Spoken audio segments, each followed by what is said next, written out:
누가복음 9장 43절부터 45절 말씀 우리 같이 한 목소리로 봉독하도록 하겠습니다. 43절부터 봉독합니다. 사람들이 다 하나님의 위엄에 놀라니라. 그들이 다 그 행하시는 모든 일을 놀랍게 여길세 예수께서 제자들에게 이르시되 이 말을 너희 귀에 담아두라. 인자가 장차 사람들의 손에 넘겨지리라 하시되 그들이 이 말씀을 알지 못하니 이는 그들로 깨닫지 못하게 숨긴 바 되었음이라. 또 그들은 이 말씀을 묻기도 두려워하더라. 아멘. 이 말을 담아두라. 이 말을 마음에 담아두라 하는 그런 제하에서 오늘 말씀을 우리가 좀 생각해 보도록 하겠습니다. 본문의 표현은 귀에, 이 말씀을 귀에 담아두라 그렇게 얘기를 하고 있는데, 이 귀에 담아둔다라고 하는 것은 소중하게 다루면서 새겨두라는 말이에요. 소중하게 다루면서 새겨두어라 그렇게 얘기를 하는 겁니다. 근데 그 소중하게 여기면서 새겨두라고 하는 그 말씀이 이게 참 제자들에게 어떻게 보면 좀 똥단지 같은 그런 도전이기도 해요. 왜냐하면 제자들이 예수 그리스도를 따르고 예수 그리스도와 함께 지내는 동안에 그네들 마음속에 가득 들어찬 게 뭘까요? 무엇보다도 하나님 나라에 대한 그런 기대가 가득 찼어요. 또 제자들 가운데 며칠 데리고 변화산상에 올라갔다 내려왔잖아요. 그러니까 그 변화산의 이적을 보았던 제자들은 마치 천국을 경험하고 내려온 그런 입장 아니겠어요? 그래서 베드로 같은 경우는 그때의 그 광경을 그의 생애 가운데 절대로 잊을 수가 없었어요. 그래서 베드로서의 그때의 장면을 그대로 묘사하면서 말씀을 이렇게 선포하고 있는 내용이 나와요. 그런 걸 보면 이게 좀처럼 지워지지 않는 그런 경험을 한 거예요. 너무 좋은 경험을 한 거잖아요. 그렇지 않아요? 거기서 엘리야도 보고 모세도 보고. 그래서 너무 좋으니까 여기다가 초막셋을 짓고 주님과 엘리야와 모세를 모시고 여기서 우리 살자고 천국이라고 생각한 거예요. 근데 그때 하나님의 음성이 또 들려오고 그래서 예수님과 함께 이제 내려왔는데 우리가 지난 시간 살펴본 것처럼 간질병자의 아버지가 쫓아와서 좀 고쳐달라고, 뭔가 하실 수 있으면 좀 고쳐달라고, 당신의 제자들은 고치지 못합니다 그러면서 예수님께 와서 무언가 하실 수 있거든 고쳐달라고.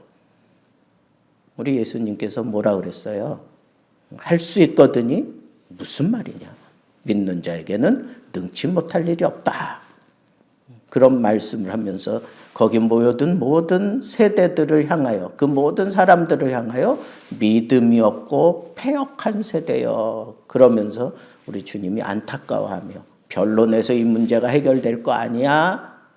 그러면서 예수님께서 분명하게 그 문제를 풀어가시는 장면을 우리가 생각해 보았어요. 그래서 거기 모인 모든 사람들이 이 예수님이 말씀 한마디, 그냥 그를 이루고 데려오너라 그랬을 때 귀신 들렸던 그 아이가 막 경련을 일으키고 그동안에 귀신은 다 빠져나가고 온전해진 그 모습을 보고 거기 모인 사람들이 다 놀랐다 그랬어요. 다 놀랐다. 그 사건이요, 예수님께서 제자들에게 이런 요청을 하는 거예요. 어떤 요청을 해요? 인자가 장차 사람들의 손에 잡힐 것이다. 오늘 말씀 그렇게 되어 있잖아요. 그죠? 예수께서 이렇게 잡혀서 순환 당할 것을 그렇게 분명하게 얘기를 해요. 분명하게 예수님께서는 제자들에게 내가 순환 당할 것이다 라고 하는 그런 메시지를 아주 분명하게 몇 차례 지금 전하고 있는데, 그 말씀을 제자들은 그 마음에 담고 있는데, 이 사건 이후에, 변화산 사건 이후에 예수님께서 제자들에게 이 말을 너희 귀에 담아둬라, 마음에 담아두라, 그런 표현이란 말이에요. 그것도 새겨서 절대로 잊어버리면 안 된다 하는 그런 말씀인데, 그 말씀이 예수님이 사람들의 손에 잡힐 것이다. 그러면 자기 집 다 팽개치고 자기가 살던 모든 삶의 방식 다 버리고 자기 가정의 생계를 책임졌던 그물과 배까지도 다 버리고 아버지까지 다 버리고 예수 그리스도를 따랐던 제자들이 예수님과 함께 지내면서 예수님이야말로 진짜 이 나라를 회복시켜 주실, 그래서 천국을 이루어 주실 그런 그리스도가 분명하다라고 하는 그 기대감에 가득 차가고 있는 그때에 예수님께서 뚱딴지같이 이 말을 너희 귀에 그리고 너희 마음에 꼭 새겨서 잊지 마라 그러면서 하신 말씀이 뭐예요? 야, 나 사람들의 손에 잡혀서 나 순환당할 거야 하는 그 말씀을 귀에 새겨서, 가슴에 새겨서 담아두라. 그러니까 이 제자들이 이게 뭐지? 하는 생각 들지 않겠어요? 여러분들 같으면 어떻겠어요? 그냥 예수님을 딱 따라 나왔을 때 예수님이 처음부터 이렇게 얘기했으면 뭐 갈등 안 했을 거야? 그냥 돌아섰던가? 아니면 정말 예수님께 헌신하고 쫓아왔던가? 더군다나 예수님이 어떤 분이라고 하는 걸 다 보여줬단 말이에요. 기사와 능력을 행하시고 귀신을 쫓아내시고 병자들을 정말 밤새워가며 고쳐내시고 돌아다니면서 말씀을 전하는데 천국 복음을 전하고 있는 그 주님을 가장 가까이에서, 더군다나 예수님의 사도로 부르심을 받은 이 제자들에게 예수님께서 야, 너희 마음에 새겨, 귀에 새겨, 그리고 절대 잊으면 안 돼. 뭘? 내가 사람들의 손에 잡혀서 순환당할 거야. 그 얘기는 뭐예요? 제자들이 들을 때에는 지금까지 내가 뭘 쫓아왔나 하는 생각이 들지 않겠어요? 이 제자들에게는 이게 심각한 도전이었어요.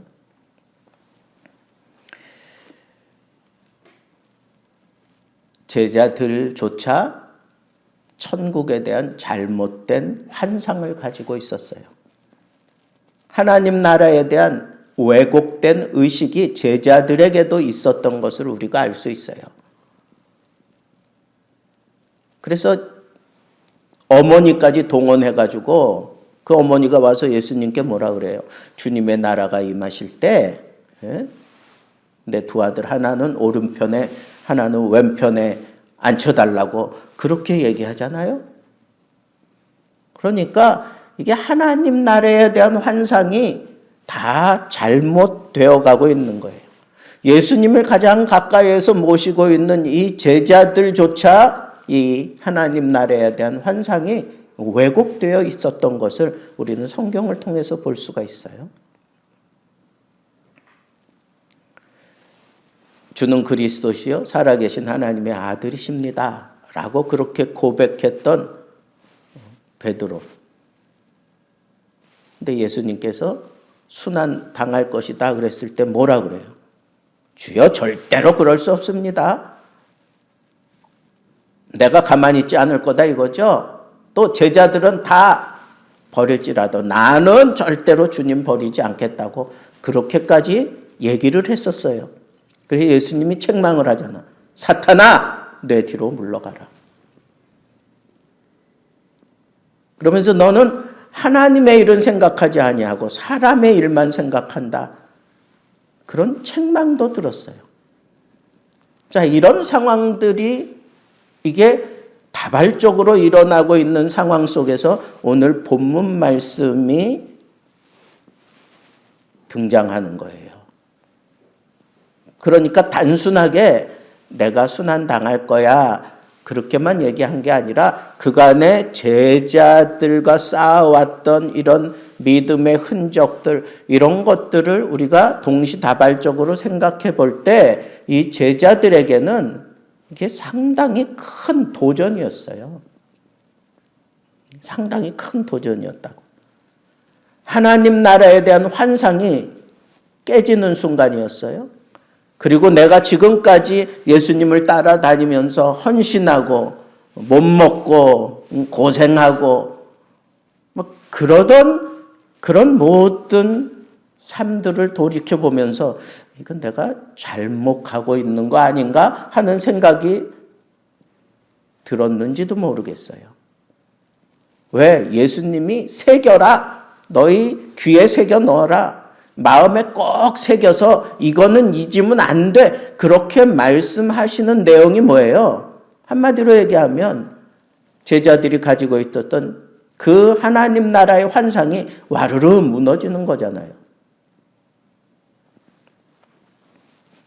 더군다나 변화산에서 그 하나님의 목소리도 듣고 하나님의 그 환상을 보고 내려온 그 제자들, 마치 천국을 다 얻은 것 같은 그런 마음으로 내려왔는 그 제자들은 어떻겠어요?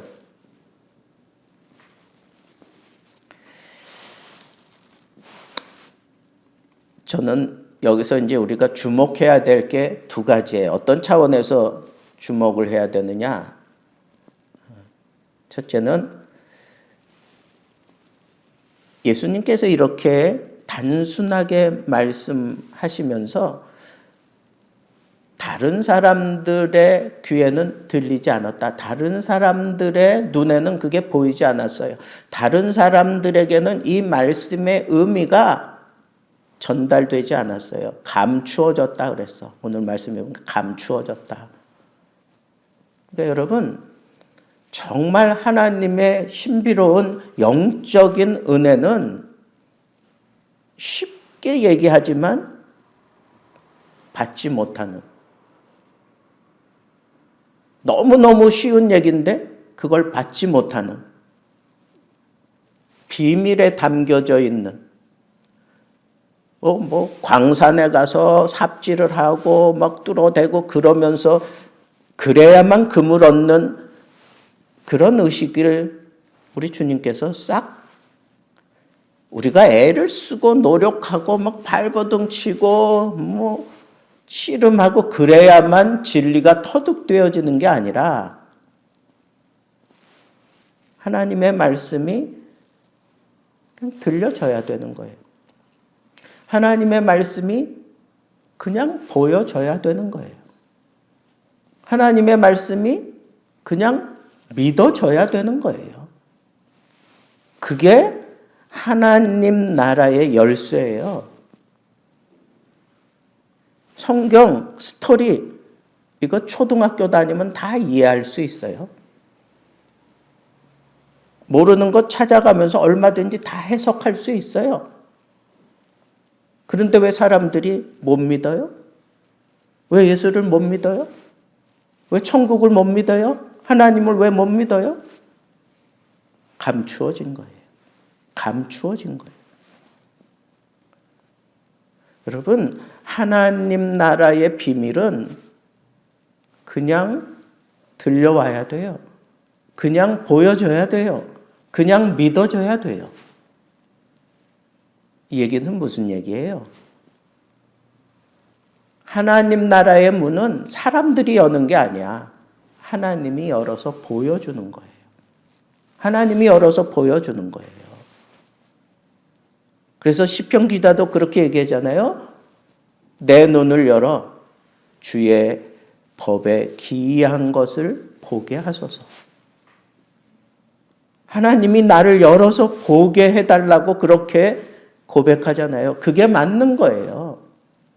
여러분, 굉장히 굉장한 어떤 방정식을 풀어내야 천국의 문이 열리는 게 아니에요. 하나님이 열어서 보여주셔야 보는 거예요. 이걸 놓치면 안 된다고요. 이걸 놓치면 안 돼. 왜 내 믿음이 이렇게 돈독하게 점점 쌓여지지 못하는가? 그건 내가 무언가를 믿어보려고 하고, 내가 무언가를 해보려고 하고, 내가 그 문을 열려고 하고, 이게 잘못됐다는 거예요. 하나님 나라의 비밀은 하나님이 열어주셔야 되는 거예요. 우리의 생각대로 되는 게 아니야. 하나님의 생각대로 풀려지는 거예요. 자, 이 말씀을 기억해 두고, 두 번째는 예수님께서 이 말을 너희 귀에 새겨둬라. 그렇게 얘기한 게 너무너무 단순한 얘기잖아요. 이게 정말 귀에 새겨둘 만한 내용이에요. 야, 내가 사람들의 손에 잡혀서 나 고난을 당할 거야. 그런데 제자들에게는 그 얘기가 청천벽력 같은 얘기였단 말이에요. 지금까지 달려왔던 모든 꿈이 한순간에 왕 무너지는 것 같은 말씀이었단 말이에요. 이제까지 내가 지금 뭘 했나 하는 생각이 들 정도로 아주 강하게 뒤통수 맞은 그런 내용이란 말이죠. 아니, 지금 막 손에 잡힐 것 같은 하나님 나라를 경험하고 내려온 그 제자들에게 이 말씀을 아주 소중하게 다루라 그러면서 절대로 잊으면 안 돼. 이거 그냥 흘려보내면 안 돼. 그러면서 하신 말씀이 뭐예요? 나 죽는다. 그런 얘기 아니에요? 나 고난당하고 나 죽는다. 그러니까 너희들 어떻게 해야 돼. 이런 얘기 하는 것도 아니에요. 그냥 나 죽는다 이거예요.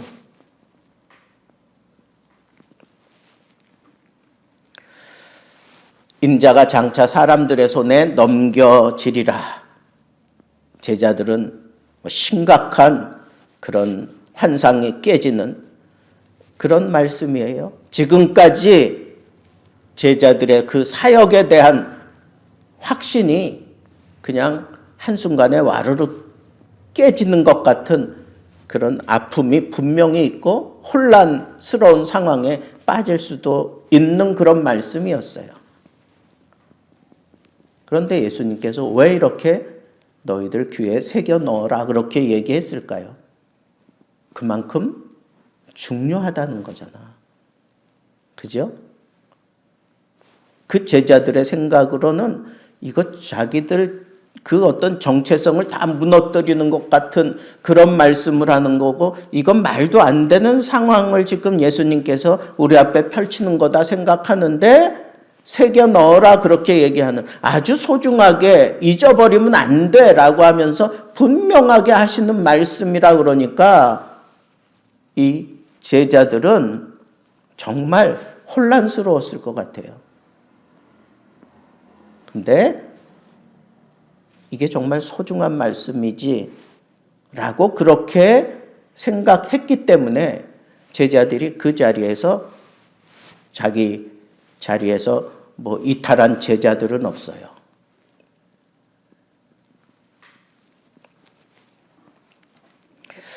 저는 이런 생각을 했어요.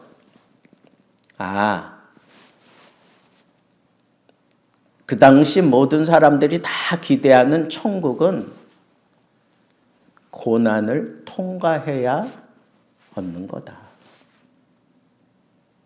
고난을 통과해야 얻는 거다. 지금은 내 눈에 보이지 않아. 지금은 내가 깨달을 수 없어.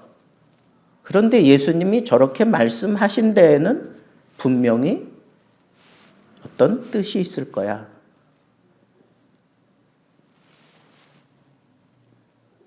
그러면 우리 어떻게 해야 돼요? 내 눈을 열어 주님의 기이한 법을 보여주십시오. 보여주십시오. 그렇게 기도해야 되겠죠. 근데 사람들은 그렇게 하지 않는단 말이에요. 뭐 이런 경우가 어딨냐 그러면서 불평하고 막 뒤집어 엎으려고 들고 막 그러잖아요. 근데 제자라면 예수님의 이 말씀을 소중하게 다루어야 돼. 이미 예수님께서는 산상보훈 가운데 이 말씀을 하셨어요. 뭐라 그랬습니까? 의를 위하여 박해를 받은 자는 복이 있나니 천국이 저희 것입니다. 마태복음 5장 10절에 그렇게 말씀했어요. 의를 위해서 핍박을 받은 자가 복이 있다. 그리고 그에게는 천국이 저희 것이다. 이 핍박을 통해서 그 사람은 천국을 얻는다는 거예요. 핍박을 통과해야만 천국을 얻는다는 거예요. 그런데 선행 조건이 있잖아요. 의를 위하여 핍박을 받은 자. 이 의는 예수 그리스도를 말하는 거예요. 그러니까 예수 그리스도를 위하여 핍박을 받은 자는 복이 있다. 천국이 저희 것이다. 그러면 뭐 단순한 논리를 따져서 뭐 지금 예수님 안 계신데 예수님을 위해서 우리가 무슨 핍박을 받을 수 있느냐? 그건 예수 그리스도로 말미암아 나에게 어떤 핍박이 온다면 기꺼이 감수하고 그것을 받아들이고 받아내는 그 사람이 비로소 천국을 얻는다는 거예요. 천국을 얻는다는 거예요. 이거는 예수를 위하여 핍박을 받은 사람이 천국을 받아 누린 그 사람만 아는 거야. 그 사람만 그것을 얘기할 수 있어요.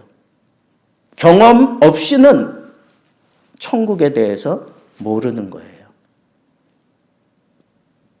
아까 얘기했죠, 제가.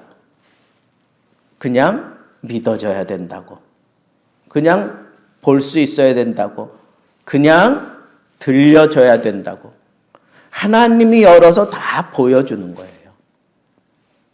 그러니까 하나님이 경험시켜준 사람들만 천국을 알아요. 하나님이 나를 불러서 하나님의 자녀로 만들어 주신 사람들만 그 마음에 천국이 생기는 거고 그 천국을 알아요. 그래서 천국에 대해서 얘기할 수 있어요.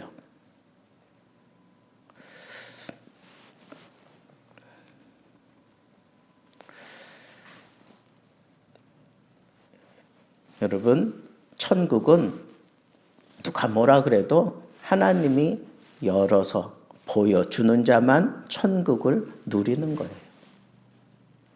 이 사실을 여러분들이 놓치지 마세요. 그런데 예수님께서는 우리에게 상당히 심각한 도전을 던져주는 거예요. 내가 이렇게 고난을 당하고 그리고 비로소 너희들에게 천국이 임하게 할 것이다 라고 하는 것을 나중에서야 제자들이 깨달아요. 예수님이 하신 말씀이 생각났노라 그러면서 깨달아요. 아, 예수님이 천국을 이렇게 전한 거구나 라고 하는 걸 깨달아요. 그들이 성령을 받고 난 이후에 깨달아요. 그들이 예수 그리스도의 부활을 보고 난 다음에 깨달아요.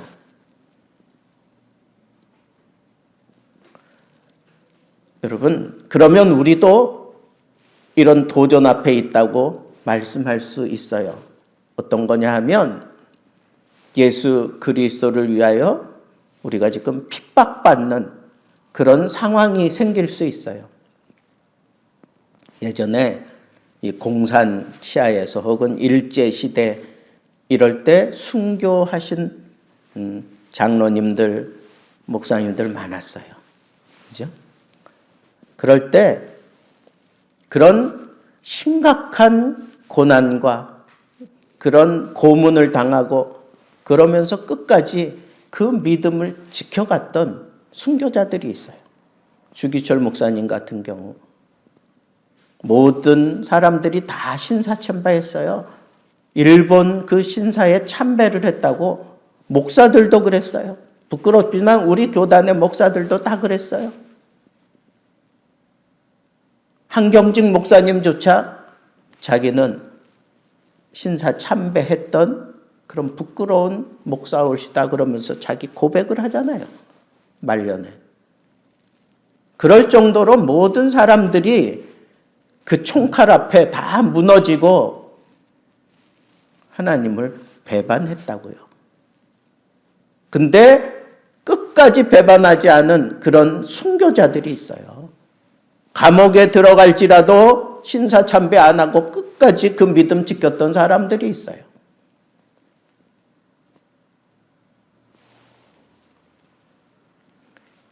우리 총회가 합동 측이에요. 근데 합동 측보다 더 보수주의가 저 부산에 가면 고신 측이라고 있어. 예? 고신 측이 있어요. 근데 그 고신 측보다 더 골수분자 그런 믿음을 가지고 있는 사람들이 재건파라고 있어. 이 재건파는 자기들이 감옥에 들어가서 믿음을 지켜낸 사람들이에요. 가장 믿음을 그냥 원초적으로 지켜낸 그런 교단이라고 자부하고 있어요. 재건파가. 왜? 그 사람들은 다 옥중신앙이라고 그렇게 표현을 해요. 그래서 그 옥중에서 나온 사람들만 우리는 믿음을 지킨 사람이라고 인정하는 거예요. 실제로 또 그랬고. 근데 이 주기철 목사님 같은 경우 신사참배 반대했어요. 평양 산정현 교회 부임하자 2년 후에 감옥에 잡혀 들어가요. 그러면서 이제 거기서 이제 이런 심각한 하다가 1944년도에 해방을 1년 앞두고 순교당해요. 옥중에서 그냥 옥사한 거예요. 너무 약해진.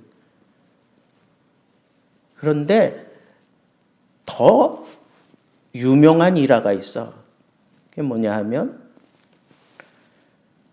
이 주기철 목사님 사모님이 오정모 사모예요. 근데 원래 주기철 목사님 첫 번째 부인은 이렇게 지병으로 인해서 죽어요. 죽을 때 이 오정모 이 사람 앞에 유언을 해. 우리 목사님하고 자녀들을 잘 부탁한다. 그래서 이제 사별하고 난 이후에 목사님을 섬기면서 이제 같이 이제 살게 됐죠. 그런데 이제 결혼한 지 얼마 되지도 않았는데 그냥 그렇게 잡혀 들어간 거예요. 근데 이 주기철 목사님이 끝까지 그 신앙을 잃지 않게 만들었던 건 이 사모님 때문이에요. 이 사모님 때문이라고. 목사님 비어있는 교회에 사모님이 다 돌아다니면서 신방하면서 교회를 지켜갔어요. 그리고 때 되면 가서 옷 같은 거 갖다 주고 막 이러잖아요. 근데 이 일제 치하에 이 고문이 아주 혹독했어요. 그래서 이 사모하고 그 주광조 장로님이 계시는데 막내 아들이에요. 그 감옥에 데리고 들어와서 고문을 하는 거야. 거꾸로 매달아 놓고 막 패고 막 심각하게 물에 고춧가루 풀고 막 이러는 장면을 이 가족들이 보게 하는 거예요. 가족들이 보게 하는 거. 그리고 이제 기절했어요. 고문 받다가 이제 순서를 바꿔가지고 사모를 달고 거꾸로 달고 또 똑같이 그러는 거. 그걸 이 목사님이 보는 거예요. 그 막내 아들이 보는 거예요. 여러분, 이런 상황에서 목사님의 마음은 어땠을까요? 그런 상황에서 이 사모는 어떤 마음이 들었을까요? 오로지 하나 그냥 하나님 외에 다른 신을 섬기지 않겠다고 하는 그 믿음 지키겠다고 하는 거, 그거 하나만 그냥 부인하고 그냥 신사 참배하고 다른 사람들 다 그런 것처럼 그러고 그냥 나와서 그냥 그렇게 또 목회하고 그럴 수도 있잖아요. 다른 사람들 다 그랬으니까. 그 하나님을 향한 그 믿음 하나 지키겠다고, 하나님 외에 다른 신을 섬기면 안 된다고 하는 이 믿음 지키겠다고 고문당하는 그 자리에 또 바꿔서 그 고문하는 그런 아주 치졸한 방법을 쓰는 그런 일제의 만행을 겪으면서 그 겪을 때 그 목사님 마음이 어떻겠느냐고요. 누구를 위한 믿음이고 이 가족들을 생각하면 그냥 무너지지 않겠어요?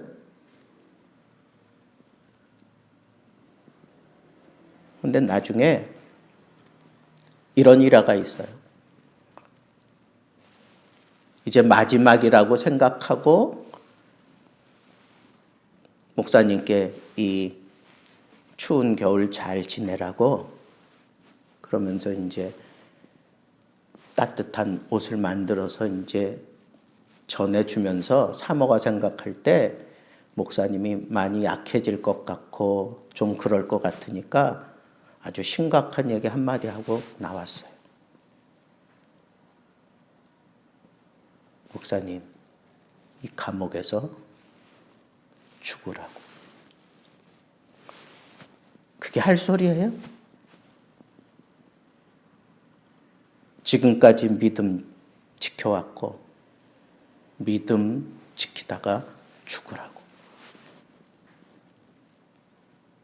그게 아내가 남편에게 할 소리입니까? 그게?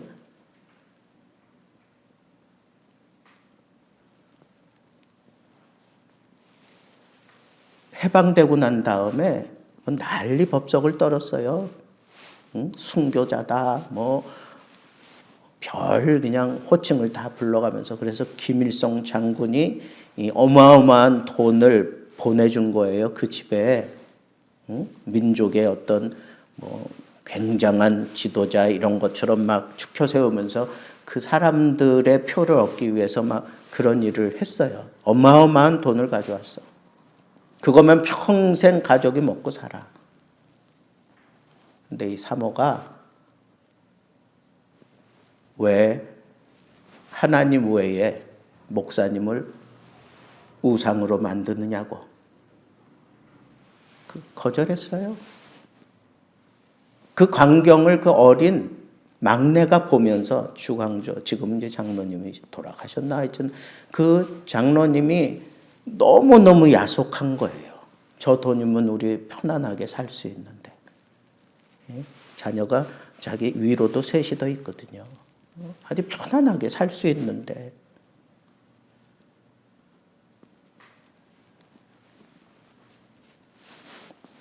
여러분, 믿음이라는 게 도대체 뭘까요? 천국이라는 게 도대체 뭘까요? 도대체 얼마만큼 고난을 당해야 천국을 누리고 천국을 얻을 수 있는 걸까요? 우리 앞에도 이런 상황이 생길 수도 있다는 거예요. 너 예수 믿을래? 아니면 죽을래? 이런 상황이 우리 앞에도 생길 수 있어요. 심각하게 죽음을 얘기했지만 직장 생활하는 가운데 너 믿음 지킬래? 아니면 이 회사에서 왕따 당하지 않고 편안하게 승진하는 코스를 밟을래? 그런 식으로 제시할 때 어떻게 할 거예요?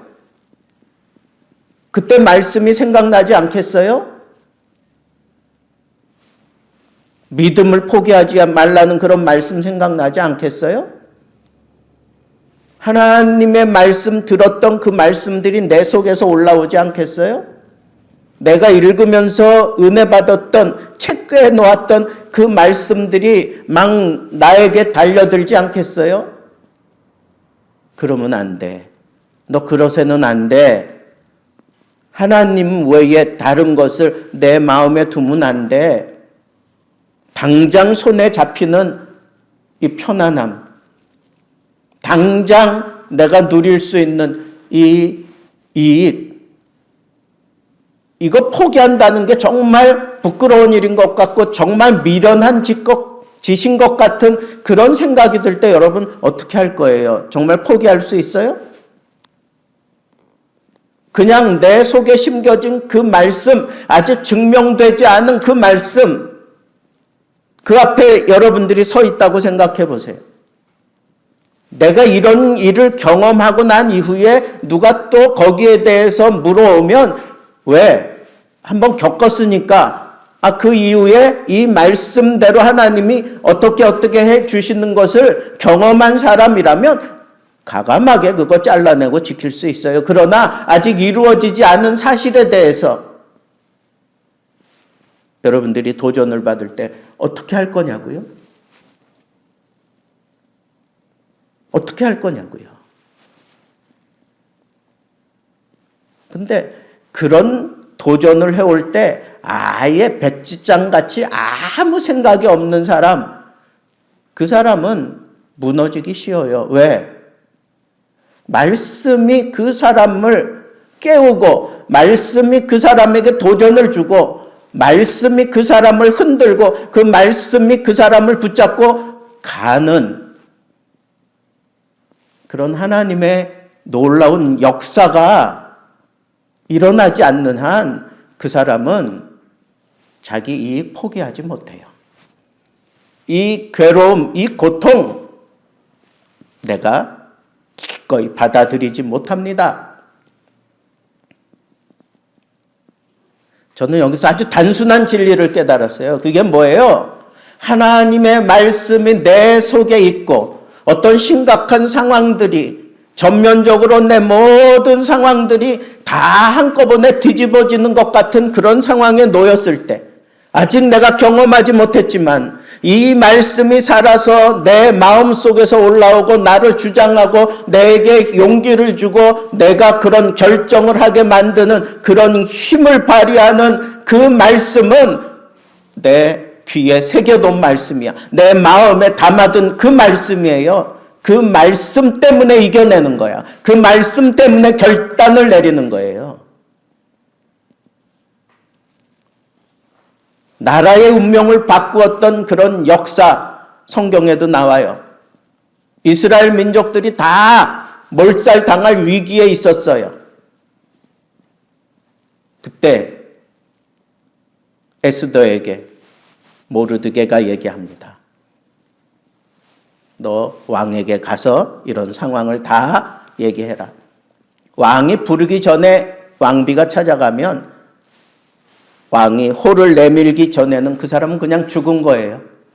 죽는 거예요. 그 나라 법이 그래요. 그러니까 에스더가 뭐라 그래요? 죽으면 죽으리이다 라고 하고 그걸 받아들이잖아요. 그런데 에스더가 그런 결정을 하기에 아주 쉬운 결정을 할 수 있도록 한마디 던진 게 뭐예요? 네가 만약에 그러지 않으면 하나님이 다른 길을 내서 이 문제를 풀어갈 거야. 네가 하지 않는다면 하나님은 다른 사람을 통해서 할 일이야. 그 얘기는 뭐예요? 너는 하나님도 포기하는 거고 나라도 포기하는 거고 너는 완전히 패배자가 되는 거야. 너에게 다른 길은 없는 거야. 도전이 된 거예요. 하나님이 하시겠다고 하는, 하나님이 다른 사람을 통해서 이루겠다고 하는 이 얘기에 에스더는 놓칠 수가 없었던 거예요. 그래서 나를 위하여 여러분들도 3일 동안 같이 금식하자고 하면서 내가 금식하고 난 이후에 왕에게로 나아갑니다. 죽으면 죽겠습니다 하고 나아가잖아요. 한 말씀이에요. 한 말씀. 한 말씀에 사람의 운명이 달라져. 한 말씀에 나라의 상황이 확 뒤집혀요. 그 말씀에 순종했더니 하나님께서 모르드게를 달겠다고 만들어낸 그 높은 장대에 하만이 달리게 만들어버렸어요. 하나님의 역사는 뭐 우리들의 어떤 그런 노력과 우리들의 어떤 그런 행적과 그런 선행을 다 살펴보고 그래 그 정도쯤 했으면 됐어 그러고 하나님이 그 사람을 붙잡고 그 사람과 함께 물을 풀어나가는 게 아니에요. 한 말씀, 하나님의 의가 드러날 수 있도록 한 말씀이 그 사람 심령 속에서 역사해서 순종하게 만들어서 하나님의 일이 성취되는 거예요. 결국은 하나님이 열었다는 거예요. 하나님이 여는 거예요. 그저 우리는 해야 되는 거 이거밖에 없어. 말씀, 내 속에 담아둔 그 말씀이 이런 심각한 상황 앞에서 내가 이 말씀에 도전을 받고 이 말씀이 나를 주장하도록, 그리고 그 말씀을 붙들고 아직 열려지지 않은 문이지만 아직 내 앞에 당도한 그런 일이 아니지만 그냥 그 말씀 하나 붙들고 그냥 끝까지 가는 거예요. 내게 어떠한 확신이 주어지지 않을지라도 그냥 그 말씀이 이게 전부야, 이게 답이야, 이게 나를 책임져 준다 하는 그런 생각을 가지고 그 말씀 붙들고 아무 생각 없이 그냥 따라가다 보면 열리는 거예요.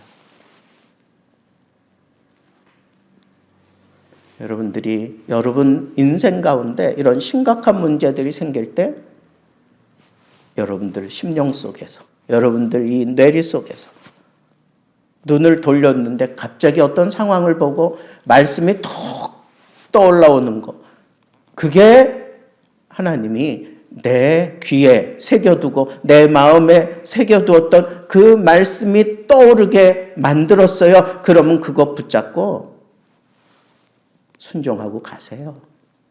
그러면 열립니다. 천국이 이루어져요. 그리고 하나님의 뜻대로 모든 문제들이 해결됩니다. 여러분, 어떤 문제 풀 때 기도하다가 내 마음속에 혹은 내 심령에, 내 귀에, 내 머리에 새겨둔 말씀이 툭 튀어올라서 그 말씀을 붙들게 하면 그 말씀 붙들고 끝까지 가세요. 끝까지 가면 길은 열려요. 천국을 누리게 돼요. 이게 믿음이에요. 우리 주님이 제자들에게 요청했던 그런 믿음은 바로 그 믿음이에요. 여러분, 오늘 집사님 다리 접질려서 또 기도 받겠다고 그러시는데 기도하는 가운데 여러분 이런 마음으로 그래 목사님께 기도 받아야지, 그 선한 마음, 그보다 더 중요한 게 뭐예요? 그런 마음이 들게 만들었던 말씀이 뭔가를 붙잡으세요. 왜 목사님께 달려가야 되겠다고 그런 생각이 들었는지, 하나님이 나에게 하시는 말씀이 목사님을 통해서 어떻게 이루어질 것인지, 아니면 이도 저도 없으면 기도하는 가운데 목사님을 통해서 내가 말씀을 붙잡게 해달라고, 나에게 말씀해달라고, 그러면서 여러분 내 인생에 정말 소중한 새길 만한 하나님의 말씀, 그것들로 여러분들의 이 믿음을 채워갈 수 있는 그런 말씀의 사람들 되기를, 말씀을 많이 담아두었다가 여러분들 삶의 고비고비마다 그리고 여러분들의 삶의 선택이 필요할 때마다 그 말씀이 여러분들의 길잡이가 되고 여러분들의 신앙의 그런 강력한 힘이 되어서 그 말씀 붙들고 순종했더니